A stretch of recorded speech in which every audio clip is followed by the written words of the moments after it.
Welcome students. मैं doctor Smita Sharma और मैं आपको बीएससी पार्ट 1 का पेपर फर्स्ट पढ़ा रही हूँ और उसके अंदर हम यूनिट थर्ड कर रहे हैं। यूनिट थर्ड में जो चैप्टर अभी हम पढ़ रहे हैं उसका नाम है मोशन अंडर सेंट्रल फोर्सेस, केंद्रीय बलों के अधीन गति। इसके अंतर्गत हमने पिछले लेक्चर में ग्रेविटेशनल पोटेंशियल निकाला था due to a spherical shell. एक स्फेरिकल शेल के लिए, गोलीय कोश के लिए हमने गुरुत्वीय विभव का मान ज्ञात कर लिया था। आज हम उसी टॉपिक को आगे बढ़ाते हैं और आज हम निकालेंगे गुरुत्वीय विभव एक ठोस गोले के कारण। यानी एक ठोस गोला, आपका पिंड एक रखा हुआ है और उससे पी बिंदु पर की दूरी पर कोई कण रखा हुआ है, तो उस कण पर गुरुत्वीय विभव का मान क्या होगा। उसके लिए हम पूर्व की भांति ही P बिंदु को 3 जगह पर मानेंगे। एक बार जब वह ठोस गोले से बाहर की ओर स्थित है, दूसरी बार वो जब गोले की सरफेस या सतह पर स्थित है, और तीसरी बार जब वो गोले के अंदर स्थित है। तो तीनों केसेस में हम गुरुत्वीय विभव या ग्रेविटेशनल पोटेंशियल निकालेंगे।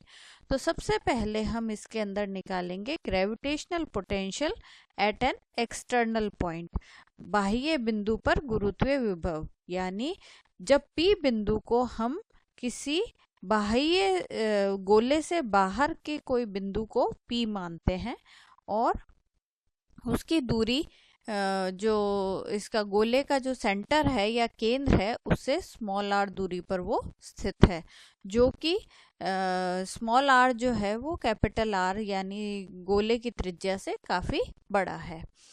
तो चित्र में अगर आप देखेंगे तो चित्र में आपको दिखाई दे रहा है कि एक ठोस गोला हमने ले रखा है। ये एक ठोस गोला है, इसकी त्रिज्या हमने सपोज कर ली कैपिटल R है। इसका केंद्र जो है, सेंटर जो है वो O है, और इस O सेंटर से P दूरी पर एक कण स्थित है, जहाँ पर बिंदु स्थित है जहाँ पे हमें गुरुत्वीय विभव या ग्रेविटेशनल पोटेंशियल निकालना है। और O से P तक का जो डिस्टेंस है वो स्मॉल r हमने अज्यूम करा है। साथ ही साथ हमने कुछ चीज़ें और मान ली है कि ये जो पिंड हमने माना है, ये जो सॉलिड स्फीयर हमने माना है, उसका द्रव्यमान m है, कैपिटल M है, उसकी त्रिज्या हमने बात कर ही ली, और उसकी जो डेंसिटी है वो रो है।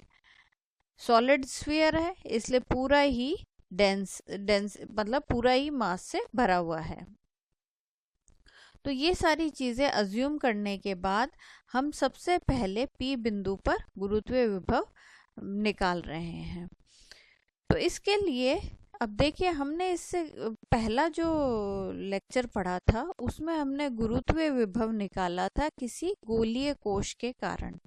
तो गोलीय कोश के कारण हमने गोलीय कोश में हमने ये मान लिया था कि जो एक गोलीय कोश है वो अलग अलग रिंग्स से मिलकर बना हुआ है, और उसके आधार पर हमने गुरुत्वीय विभव P बिंदु पर ज्ञात कर लिया था, है ना। अब हम इसके अंदर भी कुछ ऐसा ही करेंगे। हम ये मान लेते हैं कि ये जो ठोस गोला है ये बहुत सारे गोलीय कोशों यानी बहुत सारी स्फेरिकल शेल से मिलकर बना हुआ है। अब जैसे मान लो एक शेल है, फिर उसके ऊपर दूसरी शेल है, फिर उसके ऊपर तीसरी शेल है, और इस प्रकार से आपका जो है ये ठोस गोला बनता चला गया। तो हम ये जो ऐसे यूं खूब सारा ठोस गोला आपका बनता चला गया। तो हम क्या कर रहे हैं, हमने ये मान लिया कि ये जो गोला है ये बहुत सारी स्फेरिकल शेल के कारण बना हुआ है। अब इससे फ़ायदा क्या हुआ, इससे फ़ायदा ये होगा कि हमने किसी स्फेरिकल शेल के कारण बाह्य बिंदु P पर गुरुत्वीय विभव का मान निकाल रखा है, तो हम उसको डायरेक्टली यूज़ कर लेंगे। तो इसके लिए हमने सबसे पहले क्या अज्यूम किया कि हमने सकेंद्रीय यानी कोसेंट्रिक बहुत सारे स्फेरिकल शेल्स मान लिए, सकेंद्रीय गोलीय कोश ले लिए, और हरेक जो गोलीय कोश है उसका मास जो है वो, क्योंकि गोलीय कोश छोटे से होकर बड़े हो रहे हैं, तो उनका मास जो है वो हमने अज्यूम कर लिया m1 m2 m3, है ना, ये हमने मान लिया। तो क्योंकि सकेंद्रीय है तो सबका केंद्र एक ही है, तो केंद्र से P बिंदु की दूरी समान ही रहेगी। अब हम क्या करते हैं, मान लो जो पहला गोलीय कोश है उसके कारण P बिंदु पर गुरुत्वीय विभव का मान क्या होगा। तो हमने पहले फॉर्मूला पढ़ रखा है, उसी को यूज करते हुए हम V एक्सटर्नल निकाल लेते हैं, बाह्य निकाल लेते हैं। वो क्या होता है, -gm/r, ये हमने कल वर्कआउट कर लिया था। अब हम यहाँ क्या लिखेंगे, माइनस ऑफ G और R तो वही है, कांस्टेंट है, बदल नहीं रहे, लेकिन द्रव्यमान हर कोश के लिए बदल जाएगा। ये कोश है, ये कोण लिखा हुआ है, कोश है, गोलीय कोश का द्रव्यमान, मास ऑफ स्फेरिकल शेल। तो मास ऑफ स्फेरिकल शेल जो है पहले केस में m1 है, तो पहला जो v1 निकलेगा वो कितना निकलेगा आपका, -m1g/r। ऐसे ही दूसरे के कारण -gm2/r, तीसरे के कारण -gm3/r, और इसी प्रकार से अलग अलग निकल जाएंगे। अब गुरुत्वीय विभव जो होती है ये हमने पढ़ लिया था कि ये एक अदिश राशि होती है, स्केलर क्वांटिटी होती है, ठीक है। तो इनको, ये बहुत सारी राशियां अगर आपको मिल गई तो इनका जो टोटल, इनका जो कुल प्रभाव है P बिंदु पे, वो इन सब का जोड़ हो जाएगा, सिंपल है ना, क्योंकि इस अदिश राशि है। तो हम क्या निकाल लेते हैं, बिंदु P बिंदु पर गुरुत्वीय विभव के योग के बराबर होगा। तो हम सारों को जोड़ लिया हमने, -gm1/r -gm2/r। अब इन सभी में से -g/r कॉमन ले लिया, अंदर क्या आ गया, m1 + m2 + m3। अगर ये देखो, ये सारे मासेस जो हैं ये सारे जुड़ के स्फेरिकल शेल के कुछ भी मासेस हों, लेकिन ये सारे जुड़ के गोले के द्रव्यमान के बराबर ही होंगे, तो ये टोटल कैपिटल M के बराबर हो जाएगा। तो क्या आ गया आपका, V जो आ गया वो आ गया -gm/r, या एक्सटर्नल गुरुत्वीय विभव या ग्रेविटेशनल पोटेंशियल जो है, it depends is inversely proportional to r। ये चीज हमारी आ गई, ठीक है। तो ये हमने क्या निकाला, ये हमने निकाला है गुरुत्वीय विभव किसी P बिंदु पर, बाह्य बिंदु पर, बाह्य P बिंदु पर इस गोले के कारण जो गुरुत्वीय विभव आपको दिखाई देता है वो क्या होता है, वो -gm/r होता है। यानी उसका जो मान है वो केवल r पे निर्भर करता है, g और m तो कांस्टेंट है, उसके हिसाब से बदलता चला जाता है। ऐसे ही माइनस में है तो दूरी बढ़ने के साथ गुरुत्वीय विभव का मान ऋणात्मक होता चला जाएगा, और r जब अनंत होगा तो v का मान 0 हो जाएगा। अच्छा, ये तो हमने पहला केस कर लिया। अब सेकंड केस हमारा क्या है, सेकंड केस ये है कि अगर P बिंदु गोले की सतह पर स्थित हो। अब सतह पर स्थित होगा तो हमारे को कुछ ज़्यादा कुछ करना ही नहीं पड़ेगा हमें। अगर यहाँ इस बिंदु पर स्थित है वो, तो क्या होगा, इस बिंदु पर जो स्मॉल r की दूरी है वो कैपिटल R के बराबर हो जाएगी। तो आपका फॉर्मूला जो है वो जो अभी हमने कैलकुलेट करा है, सिंपली उसके अंदर क्या आ जाएगा, गुरुत्वीय विभव का सरफेस पे मान, सतह पे मान -gm/R आ जाएगा। तो ये सतह पर भी निकल गया बड़ी आसानी से। अब तीसरा प्रश्न हमारा है कि अगर P बिंदु मान लो यहाँ कहीं स्थित है, इस जगह पर P बिंदु स्थित है, तो गुरुत्वीय विभव का मान इस गोले के कारण इस P बिंदु पे क्या होगा, ये अब हमारा क्वेश्चन है।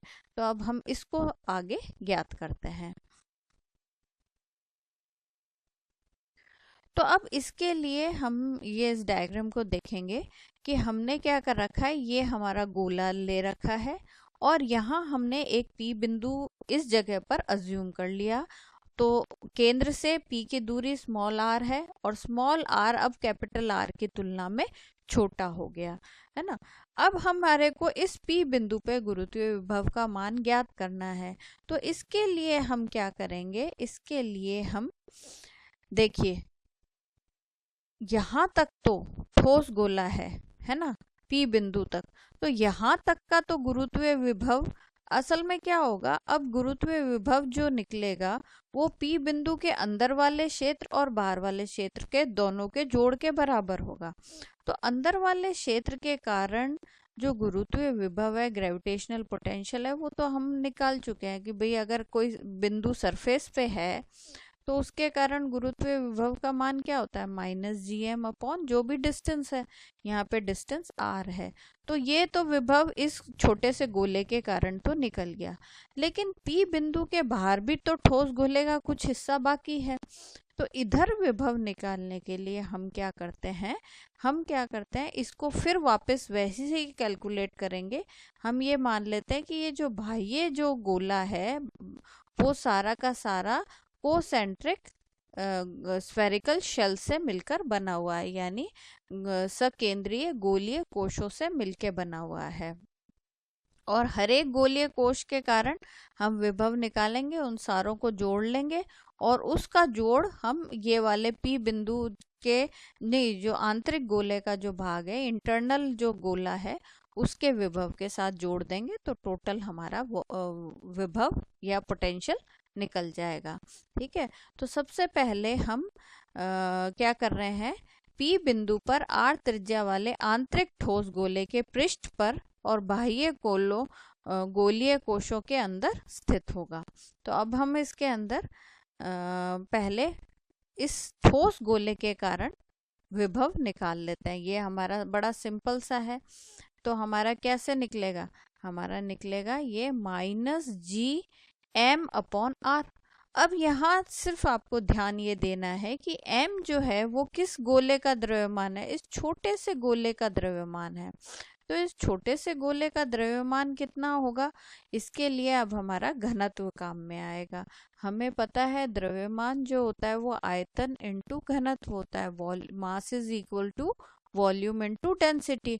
अब किसी भी स्फीयर का या गोले का आयतन कितना होता है, वॉल्यूम कितना होता है, 4/3 पाई आर क्यूब, है ना। तो हमारे को ये इसका जो आयतन है या वॉल्यूम है वो तो पता लग गया, 4/3 पाई आर क्यूब होगा। और इसका डेंसिटी या घनत्व रो है, तो रो से अगर हम उसको गुणा कर देंगे तो द्रव्यमान निकल जाएगा। तो ये द्रव्यमान हम यहाँ पर लगा देते हैं, और बटे स्मॉल r। तो इस प्रकार से हमने क्या करा, P बिंदु पर इस आंतरिक गोले के कारण P बिंदु पर जो गुरुत्वीय विभव का मान है वो हमने समीकरण 4 में ज्ञात कर लिया, -4/3 पाई आर स्क्वायर रो जी। ये अब हमारा निकल गया। अब दूसरा भाग क्या है, बाकी बचा हुआ जो गोलीय भाग है उसको हम गोलीय कोशों से मिलकर बना हुआ मान रहे हैं, और उसके कारण हमारे को गुरुत्वीय विभव निकालना है। तो V2 निकालने के लिए हम क्या करेंगे, इसके लिए हम क्या करते हैं, इसके लिए हम क्योंकि बहुत सारे गोलीय कोश हैं तो हम इसके लिए पहले एक गोलीय कोश रैंडमली चूज करते हैं जो कि x दूरी, केंद्र से x दूरी पर स्थित है, और वो जो गोलीय कोश हम ले रहे हैं उसकी जो मोटाई है वो dx है। ये हमने अज्यूम कर लिया, ठीक है, कोई भी रैंडम गोलीय कोश ले लिया। तो उसके कारण हम गुरुत्वीय विभव निकालेंगे। तो इस कोश का सबसे पहले आयतन निकालते हैं। तो आयतन कैसे निकलता है, स्फेरिकल शेल का जो वॉल्यूम है वो निकलता है कोश के पृष्ठ का क्षेत्रफल इनटू मोटाई, यानी area of surface of spherical shell into thickness. तो 4 पाई आर स्क्वायर होता है, तो यहाँ पर त्रिज्या x स्क्वायर हो गई, तो 4 pi x square into dx हो गया। अब द्रव्यमान ये तो आयतन निकल गया, द्रव्यमान निकालने के रो से गुणा कर दिया, रो निकल, ये द्रव्यमान निकल गया, इस गोलीय कोश का द्रव्यमान निकल गया। अब गुरुत्वीय विभव का मान क्या होगा, गुरुत्वीय विभव का मान तो -g mass of spherical shell upon radius of spherical shell, दोनों मान हमने रख दिए इधर। तो -g into 4 pi x square dx rho upon x। अब इसको सिंप्लीफाई करो, x से x कट जाएगा तो ये आ गया -g 4 पाई x dx रो। अब ये इस गोलीय कोश के कारण P बिंदु पर जो गुरुत्वीय विभव का मान है इस कोश के कारण वो निकल गया। लेकिन ऐसे बहुत सारे गोलीय कोश हैं और तो हम कैसे निकालेंगे, इस गोलीय कोश का हमने निकाल लिया, अब हम इसको इंटीग्रेट करेंगे। लेकिन लिमिट्स क्या होंगे, लिमिट्स हमारी होंगी यहाँ से शुरू होकर यहाँ तक। तो यहाँ पर लिमिट क्या है, आर है, और यहाँ क्या है, कैपिटल आर है। तो हमारी जो लिमिट्स हैं, जो टोटल गुरुत्वीय विभव है वो निकालने के लिए, हम V2 निकालने के लिए ये जो ऊपर गोलीय कोश के कारण जो गुरुत्वीय विभव निकाला है उसको इंटीग्रेट कर देंगे, समाकलन कर देंगे। कहाँ से, स्मॉल r से लेकर कैपिटल R तक। अब इसको इंटीग्रेट करा तो x का इंटीग्रेशन होगा x² 2, और लिमिट्स हमने लगा दी। लिमिट्स लगा के इसको सिंप्लीफाई करेंगे तो हमारे पास V2 का मान समीकरण 6 में दिखाए अनुसार प्राप्त हो जाता है। अब हमने क्या कहा था, अब जो P बिंदु पर जो गुरुत्वीय विभव का मान है वो दो कारणों से था। एक तो इंटरनल स्फेरिकल स्फीयर है ना, आंतरिक ठोस गोले के कारण था, और बाह्य कोशों के कारण था। दोनों को जोड़ दो तो V आंतरिक जो है या इंटरनल है वो V1 + V2 हो जाएगा। दोनों को जोड़ दिया, ये हमारा टोटल विभव का मान आ गया। इसमें 4/3 पाई जी रो कॉमन निकाल लिया तो हमारा ये कुछ इस फॉर्म में आ गया, और फर्दर सिंप्लीफाई करा हमने, कुछ इस तरीके से आ गया। इसी प्रकार से इसके फॉर्म्स को अलग अलग हम सिंप्लीफाई कर सकते हैं। अब हम इसके अंदर एक थोड़ी सी ट्रिक लगाएंगे। हम क्या करेंगे, r³ से ऊपर नीचे मल्टीप्लाई कर देते हैं। मल्टीप्लाई करने से क्या फ़ायदा होगा, 4/3 पाई r³ कैपिटल M होता है, इंटू रो कैपिटल M होता है, तो हम इसको M लिख देंगे। तो -gm 3r² minus small r² upon 2r³ हमारा विभव का मान आ गया, पोटेंशियल का मान आ गया, जब कोई बिंदु P जो है गोले के अंदर r दूरी पर स्थित है। अब ऐसे ही अगर वो केंद्र पर बैठा हो तो क्या होगा, r का मान 0 हो जाएगा। 0 हो जाएगा तो देखो इसको सिंप्लीफाई करेंगे तो ये 0 नहीं होएगा, ये होएगा -3/2 m gm अपॉन r। इसका मतलब ये हो गया कि ठोस गोले के लिए केंद्र पर भी विभव का मान 0 नहीं होता, उसकी कुछ वैल्यू रहती है। तो इससे अगर हम ग्राफिकली इसको रिप्रेजेंट करेंगे तो हम कैसे रिप्रेजेंट करेंगे, अगर हम इन दोनों को कंपेयर करें तो क्या हो गया, केंद्र पर जो विभव का मान है वो 3/2 ऑफ सरफेस पर जो विभव का मान है, यानी potential at the centre is 3/2 times the potential at the surface. तो इस प्रकार से अगर हम उसको ग्राफिकली रिप्रेजेंट करना चाहेंगे तो कैसे होएगा, ये आपका ठोस गोलीय पिंड है, R से हमने लाइन खींच ली, तो एक्सिस पे केंद्र पर 3/2 माइनस 3/2 gm अपॉन r होगा। उसके बाद उसका मान बदलता रहेगा, धीरे धीरे चेंज हो, क्योंकि -r² है इसलिए वो कम होता जाएगा। सरफेस पे उसका -gm अपॉन r रहेगा, और फिर स्मॉल r के साथ एक्सपोनेंशियली डिक्रीज होता चला जाएगा। तो कुछ इस तरीके का फॉर्मेशन आपका ग्राफिकली आप रिप्रेजेंट कर सकते हैं ग्रेविटेशनल पोटेंशियल को।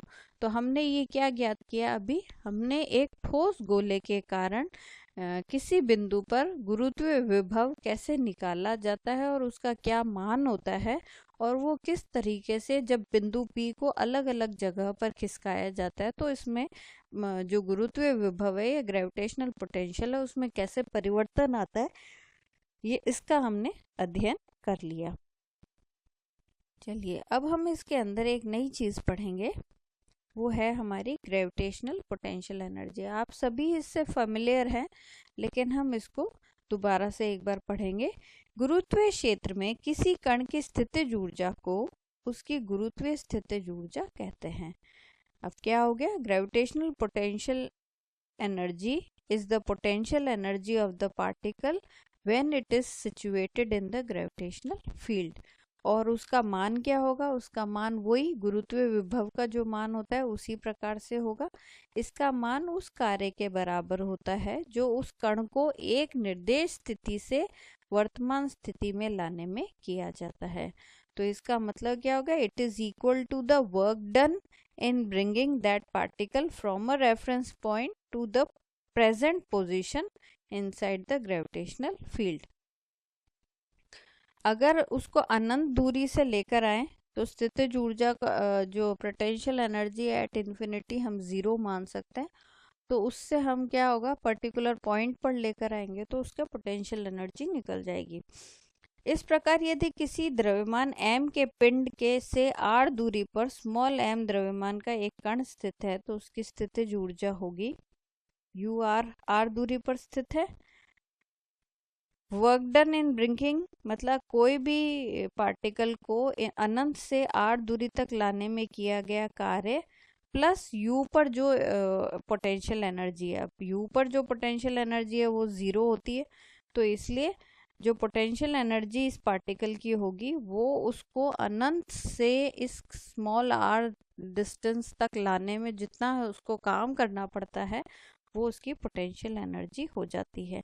अब ये थोड़ा सा कंफ्यूजन यहाँ पर ये हो सकता है आपको कि गुरुत्वीय विभव की जब हम ग्रेविटेशनल पोटेंशियल की बात कर रहे थे उसमें भी हमने यही कहा था और पोटेंशियल एनर्जी में भी हम यही बात कह रहे हैं, तो ये अलग अलग कैसे हो गई। देखो इसमें सिर्फ एक छोटा सा अंतर है। ग्रेविटेशनल पोटेंशियल को जब मैंने डिफाइन किया था तो मैंने एक यूनिट मास लिया था, मतलब ऐसा कण लिया था जिसका द्रव्यमान एकांक है और उसको मैं अनंत दूरी से एक r दूरी पर लेकर आई थी। और पोटेंशियल एनर्जी निकालते वक्त मैंने पार्टिकल जो है उसका द्रव्यमान m माना है। तो ये बेसिकली डिफरेंस रहता है पोटेंशियल एनर्जी और ग्रेविटेशनल पोटेंशियल के बीच में।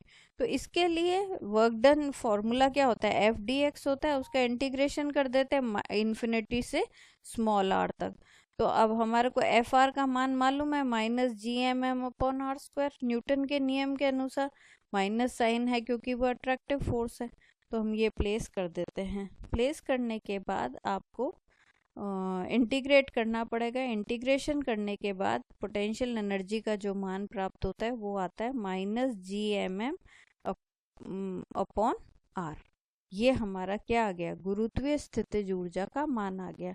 अब अगर आप आगे आपको अगर पहले के जो ग्रेविटेशन का चैप्टर आपने पढ़ रखा है तो आपको ध्यान होगा कि यही हम ग्रेविटेशनल पोटेंशियल एनर्जी इसी प्रकार से निकालते हैं। अब इसमें ऋणात्मक चिन्ह जो है वो ये प्रदर्शित करता है कि किसी दूरी पर गुरुत्वीय स्थितिज ऊर्जा ऋणात्मक होती है और जैसे जैसे कण अनंत से पिंड की ओर लाया जाता है ये घटती चली जाती है, ये डिक्रीज होती चली जाती है।